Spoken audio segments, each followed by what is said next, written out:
भगवान में एक सौंदर्य शक्ति भी होती है जिससे हर एक प्राणी उसमें आकृष्ट हो जाता है।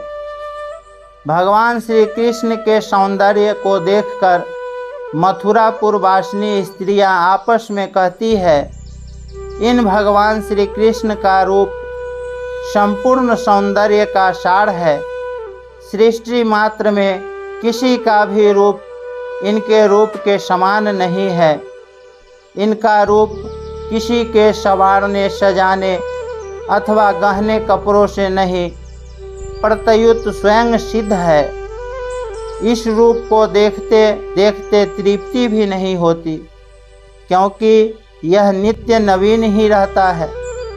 समग्र यश, सौंदर्य और ऐश्वर्य इस रूप के आश्रित हैं। इस रूप के दर्शन बहुत ही दुर्लभ हैं। गोपियों ने पता नहीं कौन सा तप किया था जो अपने नेत्रों के दोनों से सदा इनकी रूप माधुरी का पान किया करती है। मंचों पर जितने लोग बैठे थे वे मथुरा के नागरिक और राष्ट्र के जन समुदाय पुरुषोत्तम भगवान श्री कृष्ण और बलराम जी को देखकर इतने प्रसन्न हुए कि उनके नेत्र और मुख कमल खिल उठे, उत्कंठा से भर गए।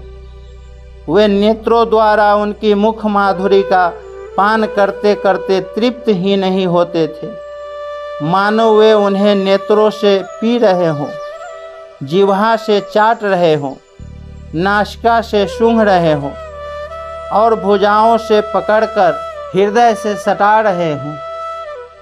भगवान श्री राम के सौंदर्य को देखकर विदेह राजा जनक भी विदेह अर्थात देह की शुद्ध बुद्ध से रहित हो जाते हैं। मूर्ति मधुर मनोहर देखी भयउ विदेहु विदेहु विशेषी।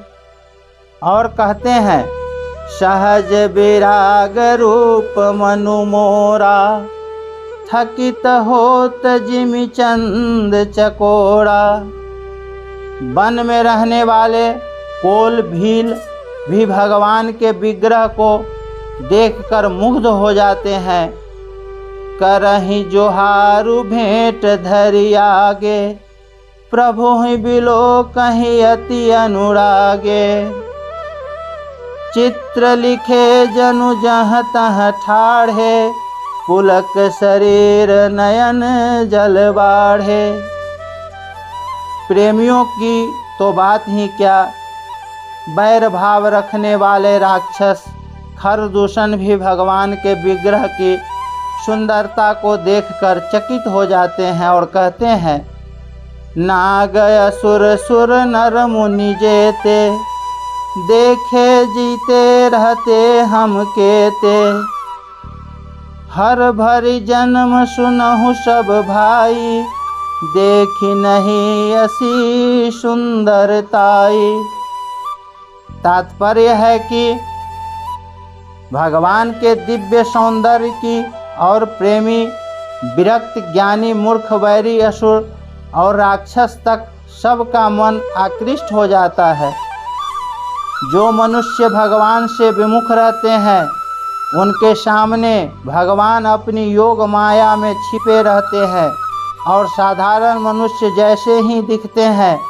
मनुष्य ज्यों-ज्यों भगवान के सन्मुख होता जाता है त्यों-त्यों भगवान उसके सामने प्रकट होते जाते हैं। इसी योग माया का आश्रय लेकर भगवान विचित्र विचित्र लीलाएं करते हैं। भगवत विमुख मूढ़ पुरुष के आगे दो पर्दे रहते हैं, एक तो अपनी मूढ़ता का और दूसरा भगवान की योग माया का। अपनी मूढ़ता रहने के कारण भगवान का प्रभाव साक्षात सामने प्रकट होने पर भी वह उसे समझ नहीं सकता। जैसे द्रौपदी का चीरहरण करने के लिए दुशासन अपना पूरा बल लगाता है, उसकी भुजाएं थक जाती है पर साड़ी का अंत नहीं आता। द्रुपद सुता निर्बल भयता दिन तजियाए निज धाम, दुशासन की भुजा थकित भई, बसन रूप भय श्याम। इस प्रकार भगवान के सभा के भीतर अपना ऐश्वर्य साक्षात प्रकट कर दिया।